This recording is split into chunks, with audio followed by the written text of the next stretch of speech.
Waking up in the morning, gotta thank God. I don't know, but today seems kinda odd. No barking from the dog, no small. And mama cooked the breakfast with no oil. I got my grub on, but what you guys know about that? Besides the Eubank, this is the Morning Dump, episode 6. I want to thank you guys for tuning in. Real quick, I got to give a shout out to my sponsors, Happy Thrift on Facebook and eBay, your home for vintage everything. Also got to thank flirty30s.com, where the girls are live and waiting to talk to you as we speak. Comedy scene in Texas. That's where I post all my shows, so I have a lot coming up, you guys. Be sure to check it out. All right. Yesterday I was talking a little bit about my Army buddies, and I told you about a couple of the guys I served with. I do want to keep that going in future episodes. I got some feedback, and some people were asking questions about how I lost my pinky, and I kind of touched on it, in a previous episode, but I wanted to give you guys, more in-depth story today. So when I got out of the military, I started working as a bodyguard / driver for strippers out in LA and Orange County area. And back then they didn't fuck. All they did was dance, strip tease, maybe do a massage, you guys both rub one out together or whatever, and she'd get out of there.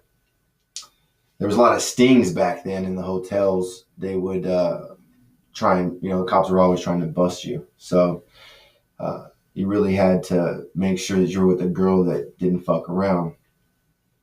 And we didn't book our own shows. There was bookers there. Like, there was girls that their jobs were solely to book the show. And so they would, they would say pretty much anything to book the show, and because they worked off commission. And I guess this girl told this guy in this particular instance that he was gonna get a blowjob. So we got there, and we weren't there for 10 minutes, and she's coming out the front door, and I usually would chill like in front of the garage, try to stay out of sight. And I had an earpiece so I can hear everything that's going on in case I had to kick the door in and pull her out. And so when she comes out, I got in between them. She's like, just give me the keys to the car. She gets in the car, she starts it, and the dude's like, what's going on, man? I want my money back. This is bullshit. I was supposed to get a blowjob. The girl told me she's going to give me a blowjob, and now she's acting stupid. I'm like, dude, that's not even the same girl, blah, blah, blah. I was like, he said, well, then just give me my fucking money back. And I was like, look, man, I can't give you your money back. I drove all the way out here, and I got to get paid. So a little bit of a long story short, we got into it. I should have left, but like an idiot, I stayed, and I actually called and went into his house with him and called my boss to try and negotiate some kind of deal, and so I can give this guy his, some of his money back, and I can leave. And my boss just, I can hear his voice on the phone. He just was like, "Get the fuck out of there and just go." Like, you can hear he was like, "What the fuck are you doing?" And the guy can tell from the way the conversation was going, he wasn't getting his money back. So he starts pulling butcher knives out of the butcher block.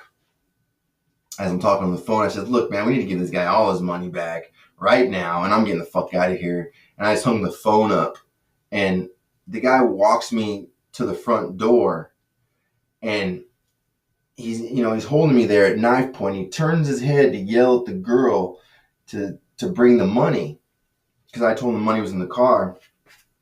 And so when he turns his head to yell for the girl, I just hit him. Bam!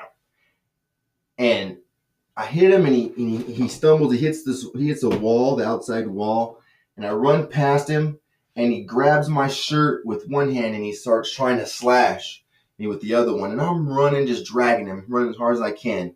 And